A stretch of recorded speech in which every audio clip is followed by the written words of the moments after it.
हिमाली जिल्ला मुस्ताङमा परेको भारी हिमपातले जनजीवन प्रभावित बनेको छ।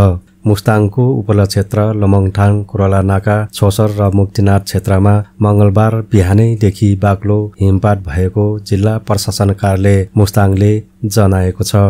प्रसिद्ध तीर्थस्थल मुक्तिनाथ क्षेत्रमा बाक्लो हिउँ जम्दा दर्शनका लागि पुगेका सयौं तीर्थयात्री तथा पर्यटकहरू रोकिएका छन्।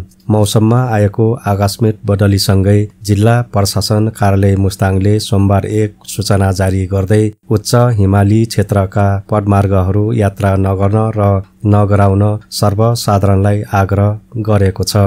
मौसम प्रतिकूल रहेकाले कुनै पनि किसिमको हेलचक्राइ नगरी यात्रा गर्न अघि मौसम पूर्वानुमानबारे जानकारी लिन र उच्च सतर्कता अपनाउन प्रमुख जिल्ला अधिकारी मुस्ताङका विष्णु प्रसाद भुषालले अनुरोध गर्नुभएको छ।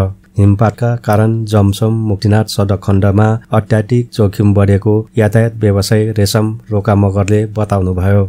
उहाँका अनुसार मुक्तिनाथ र आसपासका क्षेत्रमा निरन्तर हिउँ पर्ने क्रम जारी रहेको र 6 इन्चसम्म हिउँ जमेको छ।